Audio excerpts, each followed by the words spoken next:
L'économie au pas de course titre à sa une en ce mardi 7 janvier 2025.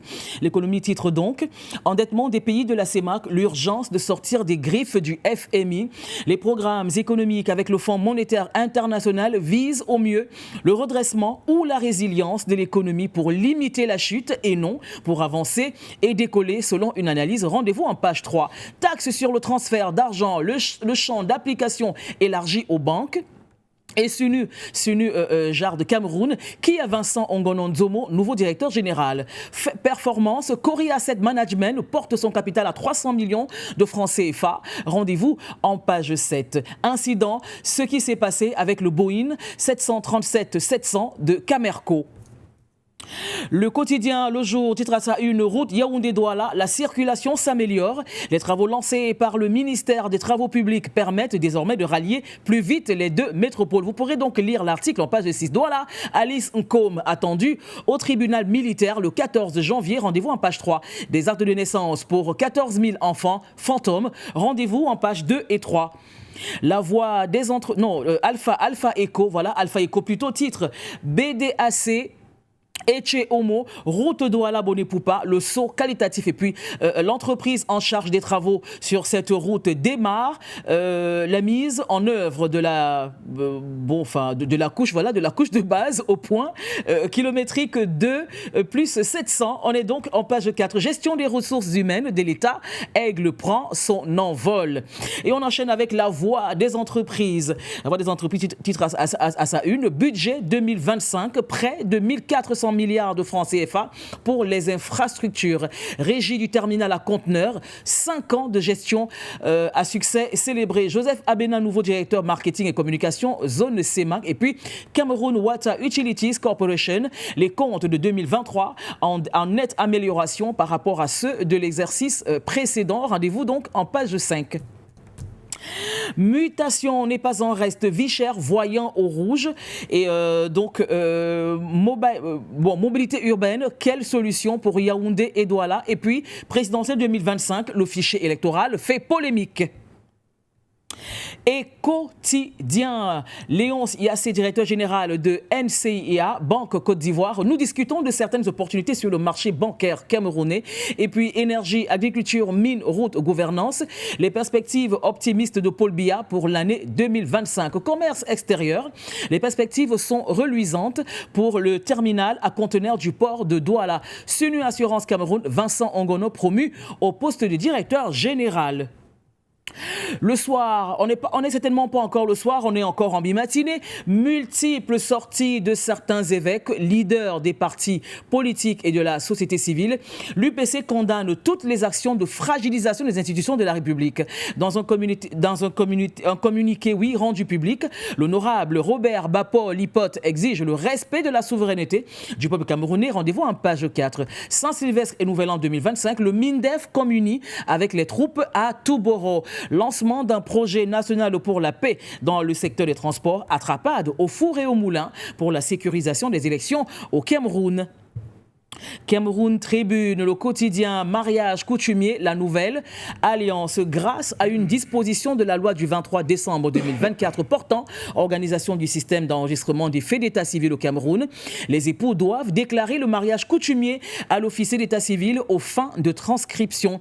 Une innovation qui donne plus de poids et une reconnaissance juridique aux unions scellées selon les traditions.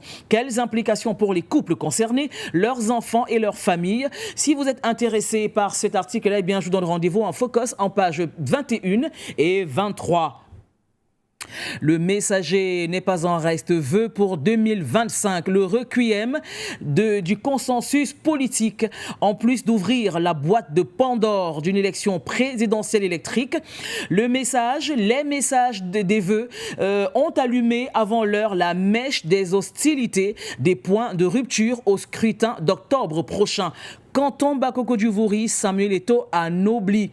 Complexe de sidérurgie, ce qui va changer à Kribi. Et puis Joshua aussi, l'alternative de l'espoir. Maître Simplice Kwemi exprime son soutien indéfectible à la candidature du leader du SDF en 2025. L'actu sport, Justine Difo, le Cameroun va organiser la Coupe du Monde de Nambudo jusqu'où ira Colombe du Dja et Lobo. Et puis Onana et Baleba, le vert rouge jaune qui brille en Angleterre. Alors, petit détour sur la terre des hommes intègres. Entendez Burkina Faso avec donc le Sidoya qui est donc ce quotidien-là. Alors, le capitaine Ibrahim Traoré est donc attendu au Ghana ce jour. Carnet santé, l'angine peut entraîner des complications graves. Trait de plume, Guinée, des lendemains incertains. L'Union du Gabon qui est donc un quotidien titre en grande une, hein, avis de tempête à l'ENS. Nangadef et Dieu d'être avec nous. Oui, vous avez compris, on est au Sénégal. Walf est donc un quotidien sénégalais qui titre à sa une critique des actions du gouvernement. Le duo face au diktat des militants. Affaire des bases militaires françaises. Sonko reprend Macron et il dit la France serait allemande si les Africains ne s'étaient pas déployés. Vox Populi, que dit donc Vox Populi à sa une? Départ négocie des bases françaises. Guerre des mots entre le président français et le premier ministre sénégalais. Macron narre l'histoire à sa façon. Tchad 2025, le Sénégal lance l'opération Reconquête. Et puis le Tchad dénonce une attitude méprisante à l'égard de l'Afrique et des Africains. Et vous avez également Sonko qui dément. Et puis Fadilou Keïta qui vide son sac. Le quotidien se profile à l'horizon. Départ des troupes françaises d'Afrique. Macron et Sonko à balles réelles.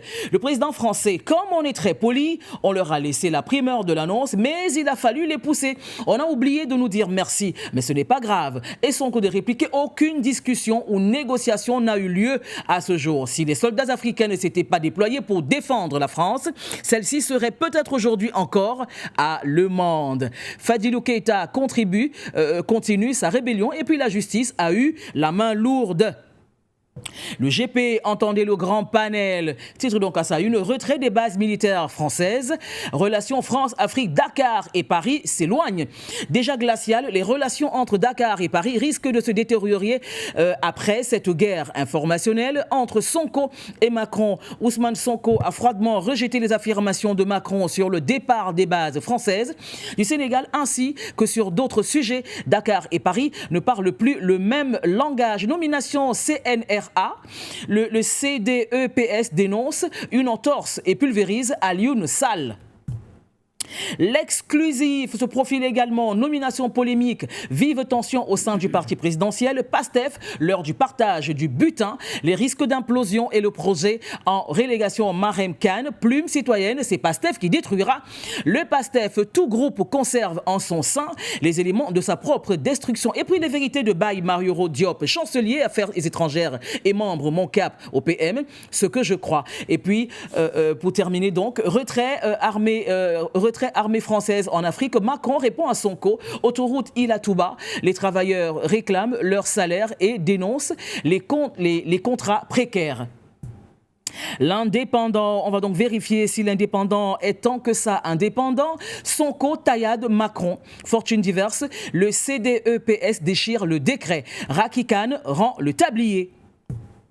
Le patriote, toujours aussi patriote, mesdames et messieurs, à 9 mois de la présidentielle, quels opposants face à Ouattara? Gbagbo, un retour sur les lieux du crime. Thiam, le masque de l'opportunisme. Après la dernière sortie de l'ex-chef de l'État, Alain Lobignon recadre Laurent Gbagbo, alerte sur la cargaison de nitrate d'ammonium.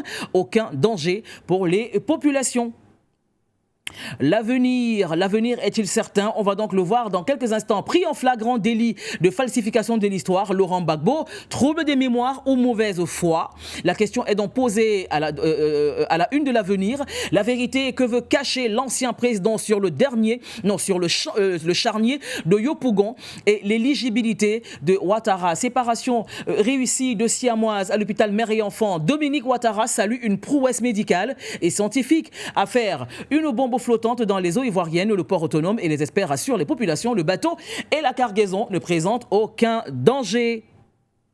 Le Monde Afrique titre donc à sa une le discours d'Emmanuel Macron lors de la conférence annuelle des ambassadeurs concernant les opérations anti-djihadistes au Sahel risque de faire grand bruit pour le président français. On a oublié de nous dire merci et on termine avec Génération Libre. Génération Libre donc qui titre sa une disgrâce, rédac, c'est fini. Non, on va terminer avec ce discours présidentiel. On va revenir à la une de Génération Libre, s'il vous plaît, la régie. Parce que, oui, voilà. Et Génération Libre titre également à sa une discours présidentiel, les éloges de Paul Biya à Gaston Elundou et Somba. Et puis les forces de défense et de sécurité décorées. Voilà, c'est donc terminé véritablement pour ces multiples unes qui m'a...